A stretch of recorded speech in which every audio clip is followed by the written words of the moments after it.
జన్మించడానికి గల కారణాలు ఈరోజు మనం తెలుసుకుందాం. చాలా మంది కూడా మేరీ క్రిస్మస్ అనగానే మరియమ్మ గర్భంలో యేసుప్రభువు గారు జన్మించాడు, ఆయన పరిశుద్ధమైనటువంటి దేవుని కుమారుడు, ఆయన ద్వారా లోకానికి రక్షణ వచ్చింది కనుక మనమంతా కూడా పండుగ చేసుకుంటున్నాం. కానీ అసలు యేసుప్రభువు గారు ఈ భూలోకానికి రావడానికి గల కారణం ఏంటి? ఈరోజు ఒక అధికారి మన ప్రాంతానికి వస్తుందంటే అక్కడ ఏదో ఒక సమస్య అనేది ఉంటుంది.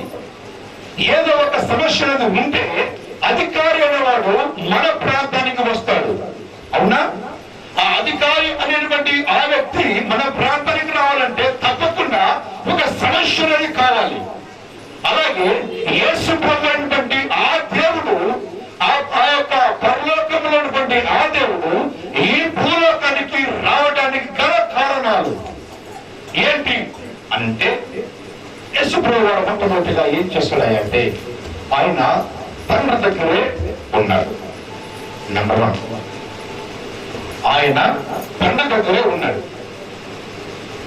ఎలా ఉన్నాడు, ఎప్పుడు ఉన్నాడు, ఎందుకు ఉన్నాడు అని అంటే, దేవుడు తండ్రి, కుమార, పరిశుద్ధాత్మ త్రిత్వము ఏకత్వమై ఉన్నది. All in one. ఈ ముగ్గురు కలిపి ఒకరుగా ఉన్నారు. ఎలా ఉన్నారంటే పాత నిబంధన కాలములో తండ్రి అయిన దేవుడిగా, కొత్త నిబంధన కాలములో కుమారుడు అయినటువంటి దేవుడిగా, ఈ యొక్క మన యొక్క కాలములో అనగా కృపా కాలములో పరిశుద్ధాత్ముడిగా. దేవుడికి స్తోత్రం. హల్లెలూయా. ఎలా ఉన్నాడయ్యా? మొట్టమొదటిగా పాత నిబంధన కాలం అనగా పూర్వకాలం, క్రీస్తుకు పూర్వం. గమనించండి, క్రీస్తుకు పూర్వము దేవుడు ఎలా ఉన్నాడంటే తండ్రిగా ఉన్నాడు. ఆయన క్రీస్తుకు పూర్వం.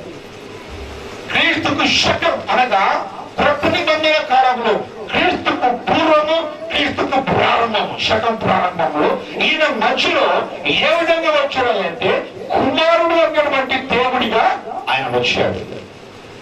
మరి ఇప్పుడు నేటి కాలంలో, జీవించినటువంటి కాలంలో ఆయన ఏ విధంగా మనతో మాట్లాడుతున్నాడు, ఆయన ఏ విధంగా మనతో ఉన్నాడు, ఏ విధంగా మన జీవితాల్లో కార్యాలు చేస్తూ ఉన్నాడు అంటే పరిశుద్ధాత్మ దేవుడుగా మన జీవితాల్లో కార్యాలు చేస్తున్నాడు. చెప్పబోతుందంటే ఈ ప్రతి ఒక్క తండ్రి, కుమార, పరిశుద్ధాత్మ దేవుడు ఒకరిగా ఆయన మొత్తాన్ని కూడా పరిపాలించవచ్చు కదా అంటే గమనించండి ప్రియ దేవుడు గారు. ఆయన మొట్టమొదటిగా ప్రణాళిక అలాగే కలిగి ఉన్నాడు. అలాగే ఆయన ఆ యొక్క ప్రణాళికను కలిగి ఉండి ఆయన ఏం చేశాడయ్యా అంటే మొట్టమొదటిగా దేవదూతలను ఆయన సృజించాడు. దేవదూతలు అనగా ఎవరు అంటే దేవుని యొక్క కుమారులు. దేవునికి స్తోత్రం. దైవ కుమారులు ఉన్నారు, దేవుని యొక్క కుమారులు ఉన్నారు. గమనించారా? ఈ యొక్క దేవుని యొక్క కుమారులు ఏమైనారంట? దేవదూతలే ఉన్నారంట. అయితే ఈ దేవదూతలను దేవుడు మొట్టమొదటిగా తయారు చేశాడు. తయారు చేసిన తర్వాత అందరూ కూడా దేవుణ్ణి ఆరాధించడం ప్రారంభించారు. ఏమని? సైన్యములకు అధిపతులకు యెహోవా పరిశుద్ధుడు, పరిశుద్ధుడు, పరిశుద్ధుడు. ఆమేన్, ఆమేన్. సర్వలోకము ఆయన మహిమతో నింపబడి ఉన్నది. సర్వలోకము ఆయన మహిమతో నింపబడి ఉన్నది.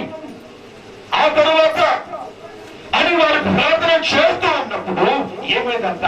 దేవాలయపు పునాదులు, కరప కమ్ముల పునాదులు అంతరిపోతా ఉన్నాయన్న దేవునికి స్తోత్రం. హల్లెలూయా. అంతలో దేవుణ్ణి వారు ఆరాధించేవారు. ఎవరు? దేవదూతలు. ఎవరు? దేవుని చేత నిర్మితమైనటువంటి వారు. ఎవరు? దేవుణ్ణి ఆరాధించేవారు. ఎలా ఆరాధిస్తా ఉన్నారు? ఎలా ఆరాధిస్తా ఉన్నారు? దేవా, నీవు పరిశుద్ధుడవు, నీవు పరిశుద్ధుడవు. ఈ లోకంలో పరిశుద్ధుడిగా జన్మించిన వాడు, ఈ లోకంలో ఆయన ఏ యొక్క అపవిత్రమైనటువంటి అపవిత్రత లేని వాడు ఎవరంటే ఒక యేసుక్రీస్తు మాత్రమే. ఆయన ఎటువంటి దేవుడంటే కామక్రోధ మదమత్సరం లేని వాడు. ఆయన దేవుని స్తోత్రం. పవిత్రుడిగా పరిశుద్ధుడిగా ఆయన జన్మించాడు కనుక ఆ పరిశుద్ధుడైనటువంటి దేవుణ్ణి ఎవరు ఆరాధిస్తూ ఉన్నారు? దేవదూతలు ఆరాధిస్తూ ఉన్నారు. ఎంత గొప్ప భాగ్యం ప్రజలా! వారు దేవుణ్ణి ఆరాధిస్తూ ఉన్నప్పుడు, స్తుతిస్తూ ఉన్నప్పుడు, కొనియాడుతూ ఉన్నప్పుడు వారి ప్రార్థనల మూలముగా, వారి స్తుతుల మూలముగా, వారి యొక్క ఆరాధనల మూలముగా యేసయ్య ఎంతగానో ఆయన సంతోషించేవాడు. దేవునికి స్తోత్రం. కారణం అంతలా చక్కటి వాయిద్యకారుడు వారి మధ్య ఉన్నాడు. దేవుని స్తోత్రం. చక్కటి సంగీత దర్శకుడు, మ్యూజిక్ డైరెక్టర్, మంచి మ్యూజిక్ డైరెక్టర్ వారి మధ్య ఉన్నాడు. వారు ఎవరో కాదు, లూసిఫర్. ఏం చేశాడు అంటే దేవుణ్ణి అలాగ సంగీతం ద్వారా సంగీతం వేస్తూ అలాగ మైనర్పించేవాడంట. మైనర్పించేవాడైతే దేవుడు ఏం చేశాడు? వాడిని మొట్టమొదటిగా ఇలా పట్టుకొని ఒక్క పని చెప్పినంట. అరే బాబు, ఇక్కడ నేను నిన్ను విలువైన రత్నాలతో చేస్తాను. దేవునికి స్తోత్రం. ఈ దేవతలు అందరికంటే నిన్ను మంచివాడిగా తయారు చేస్తాను. దేవుడు ఆ సాతాను గారిని ఎలా తయారు చేస్తాడో మనం చూద్దాం. యెహెజ్కేలు గ్రంథము 28వ అధ్యాయము. ఏంటో ఒకసారి 28వ అధ్యాయము 13వ వాక్యం ధ్యానించాం.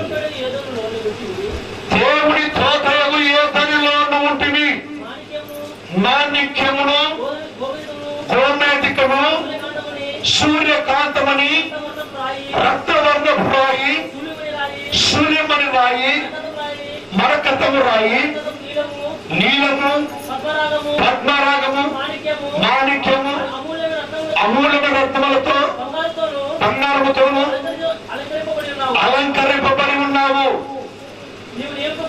నీవు నియమించబడిన దినమున పిల్లల గ్రోవులు వాయించుటకు నీకు సిద్ధమైన చాలండి. 12 రకములైనటువంటి రోమతో, 12 రకమైనటువంటి అపరంచైనటువంటి ఆ యొక్క విలువైనటువంటి బంగారముతోను దేవుడు ఎవరిని తయారు చేస్తాడంటే లూసిఫర్ దేవుడు తయారు చేస్తాడు.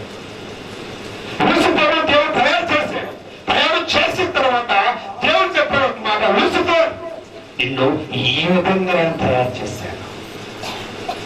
ఆ లూసిఫర్ నియమించబడినటువంటి దినములలో ఏ విధంగా దేవుడు నియమించబోయా లూసిఫర్ అంటే అది ఆ లూసిఫర్ కనబడుతున్నటువంటి పట్టణములు అన్నిటిపైన దేవుడు ఏం చేశాడంట? రాజుగా నియమించాడంట. దేవునికి స్తోత్రం. హల్లెలూయా. దేనిగా నియమించాడు? రాజుగా నియమించాడు. అందుకే యేసయ్య ఇప్పటివరకు భూలోకానికి వచ్చినప్పుడు ఆయన 40 దినాలు పాపంతో ఉన్నప్పుడు ఆ పట్టణాలన్నీ కూడా సాతాను యేసయ్యకు చూపిస్తుంది అన్నమాట. అన్ని చూపించి ఏం చెప్తుంది తెలుసా? ఇదిగో యేసయ్య చూస్తున్నా కదా, ఈ పట్టణాలన్నీ కూడా ఒక్క నమస్కారం నాకు చేయి, ఈ పట్టణాలన్నీ కూడా నీకు ఇచ్చేస్తాను. దేవుడికి స్తోత్రం. ఏమి చేస్తే ఒక్క నమస్కారానికి దేశానికి ఇచ్చేస్తాను, రాష్ట్రానికి ఇచ్చేస్తాను, ఈ ప్రపంచం అంతా నీకు ఇస్తాను. నాకు కావాల్సింది ఏంటంటే ఒకే ఒక్క నమస్కారం. యేసయ్య చెప్పాడు, నా తండ్రిని అడిగితే ఈ నమస్కారం కాదు కదా, నీకు ఏది చేస్తున్నాడు నాకు నా యేసయ్య మొత్తం ఇస్తాడు నా తండ్రి. కనుక నీకు నమస్కారం నేను చేయను. కావాలేంటి? నిన్ను చేసింది మేము, నిన్ను నిర్మించింది మేము, నిన్ను కలవయాల్సింది నేను. నీకు సమర్థం తీర్పైన అధికారం నీకు కలవయాల్సింది నేను. అయితే ఈ రోజు నేను శరీరధారిగా ఈ భూలోకానికి వస్తే నీవు నాకేం చేస్తావు? అయ్యా, నిర్మించిన వాడిని మర్చిపోయి ఏం చేస్తున్నావు? నమస్కారం అడుగుతున్నావు. ఈరోజు చాలా మంది కూడా సృష్టికర్తను మరచి సృష్టిని పూజిస్తూ ఉన్నారు. నమస్కారం దేవుడు చెప్పాడు, నేను చేయను. కారణం ఏంటి? నిన్ను చేసిన నేను, నీకు నమస్కారం నేను చేయను. దేవుడి స్తోత్రం. నేను సృష్టికర్తను, నీవు సృష్టిని, నీకు నేను ఎలా నమస్కారం చేస్తాను? కోడియము తయారు చేసిన వ్యక్తి ఒక మాట చెప్తాడు, అయ్యా ఈ కోడియాన్ని తయారు చేసిన నేను కనుక ఈ కోడియము అతని అడుగుద్ది ఏమని, నాకు నమస్కారం చేయి. సృష్టించబడిన వాడు గొప్పవాడా, సృష్టిని చేసిన వాడు గొప్పవాడా? అర్థమవుతుందా మాట? సృష్టించబడిన వాడు గొప్పవాడా అంటే మీకు అర్థం కాకపోవచ్చు. నీ భాషలో నేను చెప్తాను. తయారు చేయబడిన వాడు గొప్పవాడా, తయారు చేసిన వాడు గొప్పవాడా? సృష్టికర్త గొప్పవాడు. దేవునికి స్తోత్రం. హల్లెలూయా. వాటి మీద నియమించిన తర్వాత ఏం చేశాడంట? అప్పుడు యేసు సింహాసనం ముందర కూర్చుంటే ఒక మాట చెప్పాడంట, తండ్రి ఇట్లా ఎన్ని వాటి మీద నువ్వు నియమించావు కదా, ఇప్పుడు నాకు కావాల్సింది ఒకటే. ఏంటి చెప్పు? ఇదిగో ఈ పరలోకంలో ఉన్న సమస్త దాని మీద నాకు అధికారం ఇచ్చావు. దేని మీద? పరలోకంలో ఉన్న ప్రతి దాని మీద నాకు అధికారం ఇచ్చావు. నాకు అధికారం కావాల్సింది ఒకటే. ఏంటి? నీ సింహాసనమునకు పైగా నేను కూర్చోవాలి. చెప్పలేదు. ఎక్కడ కూర్చోవాలి? నీ సింహాసనకు పైగా నేను కూర్చోవాలి. నీ సింహాసనకు పైగా నేను కూర్చోవాలి కనుక అంటే అప్పుడు ఏం కావాలి? నీవు నీ సింహాసనంలో ఒక్కసారి తక్కువగా చేస్తే నీకు పైగా నేను కూర్చుంటాను. నా యేసయ్య చెప్పాడు, అరే బాబు నీకు చేస్తాను, నాకు పైగా నీకు చేస్తాను. అన్న తర్వాత క్షేత్రవాడు వచ్చినప్పుడు ఒక్కసారిగా అంతే ఏడబడ్డాడు. ఈ యొక్క పాతాళంలో పడిపోయాడు. తేజ నక్షత్రమా, రేఖ చుక్క, నీవు ఎట్లా ఆకాశం నుంచి పడితివి, జనములను పడగొట్టిన నీవు నేల మట్టుకు ఎలా నరకబడితివి? నేను ఆకాశమును ఎక్కిపోదును, దేవుని నక్షత్రములకు పైగా నా సింహాసనమును రక్షించుకుంటున్న దేవుని స్తోత్రం. ఎలా పడిపోయావయ్యా నువ్వు? అక్కడ ఎవరైనా కింద పడితే మనం ఏమవుతున్నాయా? అరే బాబు ఎలా పడ్డావురా అని అడుగుతామా? చెప్పండి, అడుగుతామా? అలాగే దేవుడు అడుగుతామరే, నమ్మరా ఎట్లా పడ్డావు నువ్వు అని అంటే మనోడు చెప్తాం, లేదు అది ఎవరు కొట్టలేదు, ఇట్లే నాకే నేనే పడ్డాను అంటే అప్పుడు భక్తులు చూస్తున్నారు, రే తేజ నక్షత్రమా, రేఖో చుక్క. నీ ఇంటి పైన ఏ చుక్క ఉందండి? ఏ స్టార్ ఉంది? ఇంగ్లీష్ పేపర్ ఉంటుంది, స్టార్. ఇంటి ముందుకు వెళ్తామంటే నా ఇంటి పైన స్టార్ కనపడాలని చెప్పేసి పెట్టుకున్నారు అంటే ఒక సమాధానం. గమనించండి, నీ ఇంటి పైన ఎంత బాగా లైటింగ్ చేశారు వాడు, ఎంత బాగా ఈ ఇంటి పైన లైట్ వెలుగుతుందిరా. ఏ లైట్ అది?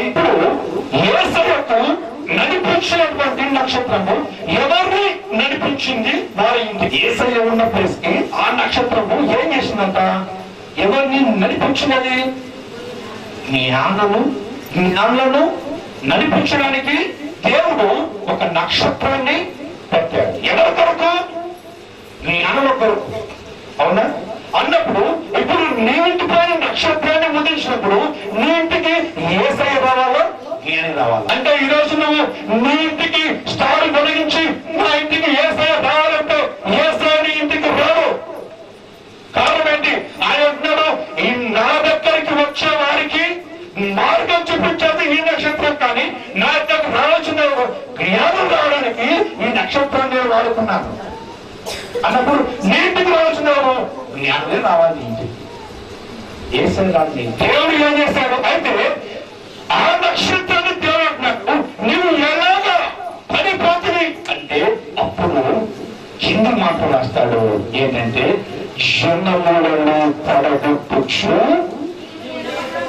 నీవు నేల మట్టు వరకు ఆకాశములకు ఎక్కిపోయినను దేవుడి నక్షత్రములకు పైగా ఆయన సింహాసనం హెచ్చించును. హల్లెలూయా. నీ నక్షత్రానికి పైగా వెళ్ళిపోతున్నట్టు. ఈ రోజు నువ్వు నక్షత్రానికి పడుతున్నావు అంటే దేవుడి నక్షత్రానికి పైగా ఎక్కాలంటే దేవుడు చేసేటువంటి పని నక్షత్రాలు అవి పైన ఉండాలండి. అవి నక్షత్రాలు. మరి నీతిలో ఉన్న నక్షత్రాలు ఎవరు పని పెట్టవడము? సాతాను గారు నీతి పని ఎక్కిపోవాలని చెప్పేసి ఆ నక్షత్రంలో పెట్టవు. ఈ రోజు గమనించు. అయితే వాడు ఎక్కిపోవాలి కనుక ఇప్పుడు పడిపోయిన తర్వాత ఏం చేస్తాడు? రెండవ సృష్టిని దేవుడు వేస్తాడు. మొదటి సృష్టి ఎవరు? దేవదూతలు. రెండవ సృష్టి ఎవరు? భూమి మొత్తం అన్ని బుద్ధపరచడం. తర్వాత దేవుడు ఏం చేశాడు? అవన్నీ అయిపోయిన తర్వాత అరకూడగా వేశాడు. ఎవరిని? మనుషుని చేశాడు. ఈ మనిషిని చేసిన తరువాత అయితే ఈ మనిషిని చేసిన తర్వాత సాతానుడు మనిషిని శోధించడానికి గల కారణం, పాపములు పడవేయడానికి గల కారణం ఏంటి అంటే గమనించండి. ఇదొక మరణం నేను చెప్పుకున్నాను. సాతానుడు మనిషిని పడగొట్టడానికి గల కారణం, మోసపుచ్చడానికి గల కారణం ఏంటంటే మనుషులు ఎవరికి తోడుగా ఉన్నాడు? దేవుని రూపంలో మనుషులు ఉన్నారు. దేవుని స్తోత్రం. హల్లెలూయా. దేవుని రూపంలో మనిషి ఉన్నప్పుడు మనిషి ధరించిన వస్త్రం ఏ వస్త్రము చెప్పండి? మహిమ వస్త్రాన్ని ధరించారు. దేవునికి స్తోత్రం. హల్లెలూయా. ఆదాము గారు ఎవరి రూపంలో ఉన్నారు అంటే దేవుని రూపంలో ఉన్నారు. ఆదాము గారు, అవ్వ గారు కూడా అలాగే ఉన్నారు. ఇరువురు కూడా ఆ దేవుని రూపంలో వారు అదే విధంగా ఉన్నప్పుడు వారికి దేవుడు ధరించినటువంటి వస్త్రం ఏమంటూ ఏది? మహిమా వస్త్రం. సాతానుకు మానవుని మీద కోపము లేదండి. సాతానుకు ఎవరి మీద కోపము? గమనించండి, చెప్పండి. ఎవరి మీద కోపము? దేవుడి మీద కోపం సాతాను. దేవుడి మీద కోపం కనుక దేవుడి దగ్గరికి సరాసరిగా ఎక్కిపోలేడు. కారణం ఏంటి? వాడు ఎక్కిపోలేనంత లోతుకు దేవుడు అతన్ని తోసేస్తాడు. ఎక్కిపోలేనంత లోతుకు దేవుడు సాతాను తోసేసిన తర్వాత ఇప్పుడు సాతానుకు యేసయ్యను చూడాలి అన్న కోరిక పుట్టిందంట.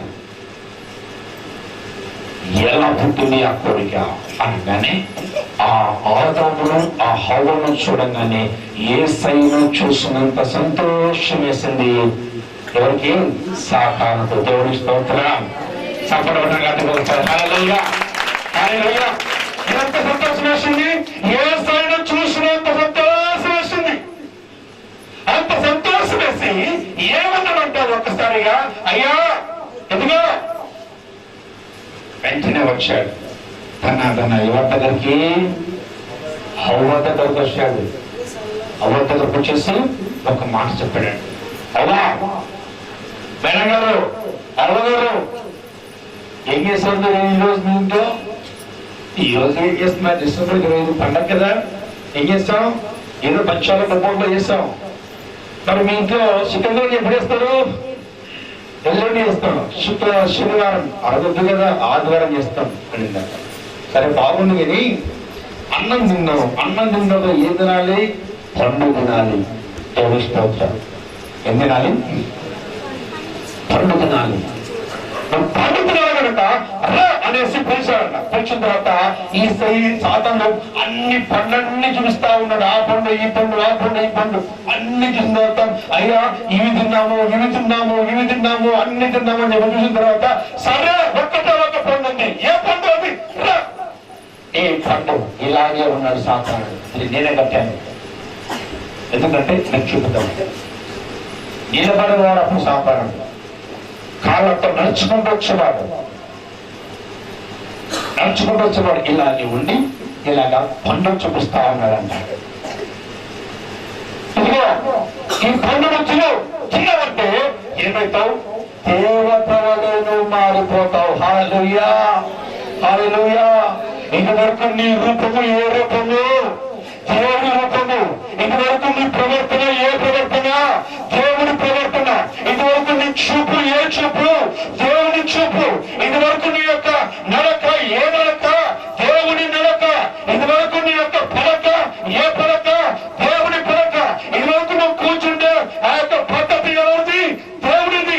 అయితే ఈ దేవుని నడక, ఈ దేవుని పలక, ఈ దేవుని చూపు, ఈ దేవుని మాట సమస్తం కూడా మారిపోతావు. కారణం ఏంటి? ఎన్నాళ్ళు ఒక బానిస బతుకుతావు. నీకంటూ ఒక జీవితం, నీకంటూ ఒక లైఫ్ నేను ఇస్తాను. ఏంటి ఆ యొక్క జీవితం అంటే చెబుతున్నాడు. ఇప్పుడు నువ్వు రూపంలో ఉన్నావు.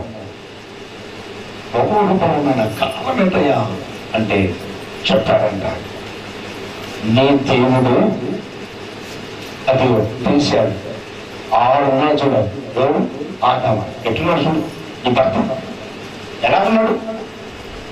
ఒక ఆయన అయ్యా నేను ఒక చూసుకో, అర్థం పెట్టాడు. ఇట్లా చూసుకో, ఆయన రూపమే ఈడ ఉంది. మీరిద్దరూ ఒకటే రూపంలో ఉన్నారు. అదే దేవుని రూపము, నీ దగ్గర అదే రూపము. మరి అయ్యా మరి నేనేం చేయాలి? ఈ పండు తిన్నవనుకో దేవత వలె మారిపోతావు.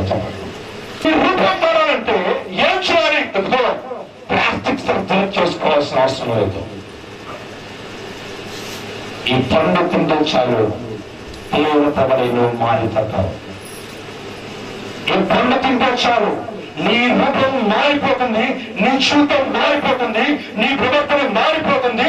ఇదిగో నీ యొక్క నిర్మాణంలో ఉన్నటువంటి మహత్యాన్ని ఈ ప్రజలందరూ చూస్తారు అని చెప్పి చెప్పగానే హవ్వ గారు పడిపోయారు, అమాంతకు లొంగిపోయారు, ఆ పండును తిన్నారు, పాపము చేశారు. దేవుని స్తోత్రం. హల్లెలూయా. దేవుడి మనసు ఎంతగానో గాయపరచబడింది. దేవుడు భూలోకానికి రావటానికి ఇదే మొట్టమొదటి కారణం. ప్రార్థన. పరిశుద్ధుడా, ప్రేమగల దేవా, కృపమైన ప్రార్థనలకు స్తోత్రములు స్వామి. ఇంతవరకు మీ కృపలో మీ శ్రీవనములు మేమైనా జరిగించినట్టు క్రిస్మస్ వచ్చింది కోరిన చెల్లిస్తున్నాను. ఆయన దైనండి బిడ్డలతో మీరు మాట్లాడిన ప్రతి మాట బట్టి మేము కోరిన మీకు భూలోకంతో రావాల్సిన కారణం నుంచి అన్నప్పుడు మా అతిక్రమాలు మా పాపాలు మిమ్మల్ని భూలోకంలో తీసుకురావా. వాక్యంలోకి మీరు మాతో మాట్లాడగలుగుతారా? ఈ విధంగా క్రిస్మస్ వేడుకను మీ నామములకు మహిమకరంగా అనేక కుటుంబం కొరకు ఆశ్చర్యకరంగా అలా నేను ఆశ్చర్యంగా భూలోకంగా జరిగించడానికి కదా ఈ వాక్యం ఉన్న ప్రతి బిడ్డను అలా మాట్లాడిస్తే ఈ వాక్యం చూస్తున్న ప్రతి బిడ్డ జీవితాల్లో కూడా మీరు ఆశీర్వాదాన్ని కలుగుతున్నాను. మీ నామానికి మహిమకరం ప్రతి బిడ్డను మీరు వాడుకొని జీవించు గొప్ప కార్యం వారి జీవితంలో క్షేమపరచు. ఏ స్థితి పరిశుద్ధ నామములో ప్రతిలో అడుగు కొడుకుంటున్నాం ప్రేమ తండ్రి. ఆమేన్. మన తండ్రి అయిన దేవుడి ప్రేమ కుమారుని యేసు క్రీస్తు కృప పరిశుద్ధాత్మలో కన్నుమసిన సహవాసము చేరవచ్చు మనకు ఆయన ఉపగత పరిశుద్ధులకు ఎప్పుడు ఎల్లప్పుడూ సదాకాలం పరిణామ దాకా. ఆమేన్. చాలా రోజుల నుంచి అనారోగ్యాలతో బాధపడుతున్నాను. కానీ ఈ మందిరానికి వచ్చినాక నేను అన్నని అడిగి పాఠం చేయించుకొని పోయినాను. అన్నని అడిగి పాఠం చేసుకుపోయినాక నీకు ఏం లేదు, ఏ జబ్బు లేదు, ఏ రోగం లేదు, నువ్వు నెలగల్లో బాగు లేచి తిరుగుతావు అని అన్నాడు. అన్న చెప్పినట్టు లేచి తిరిగినాను. ఇప్పుడు పని కూడా చేసుకోగలుగుతున్నాను. ఫస్ట్లో అయితే నేను అసలు నడచలేకపోతుంటాను. నన్ను పట్టుకొని వచ్చేవాళ్ళు ఇక్కడికి మందిరానికి. కానీ నేను వచ్చిపోయినాక ప్రార్థన చేసుకున్నాక మళ్ళీ మరుసటి రోజు ఉదయం నేనే నడిచి రాగలను. నా పేరు సుందర, మాది నంద్యాల. మేము 2 months నుంచి చర్చికి వస్తున్నాం. పోయిన సంవత్సరం డిసెంబర్లో మా నాన్న పక్షవాతం చేసి చాలా బాధపడేవాడు. కానీ అన్నగారు వచ్చి మా ఇంటికి మాకు ధైర్యం చెప్పి ప్రార్థన చేసుకున్నగా మా నాన్నగారు స్వస్థపడడానికి దేవునికి స్తోత్రాలు. మేము చాలా ఆర్థిక సమస్యలతో సతమతమయ్యే వాళ్ళం. అన్నయ్య వచ్చి ధైర్యపరిచి ప్రార్థన చేయగా మరుసటి వారంలోనే దేవుడు అద్భుతకరంగా మా ఆర్థిక ఇబ్బందులన్నీ తొలగించేస్తారు. దైవజనులు ఏలియా MS, Emmanuel healing ministries, Saraswati Nagar, Nandyal. మా ఫోన్ నంబర్లు 9000209206 మరియు 7306060805. నాలో నీ ఉండగా నేను భయపడనుగా, నాలో నీ ఉండగా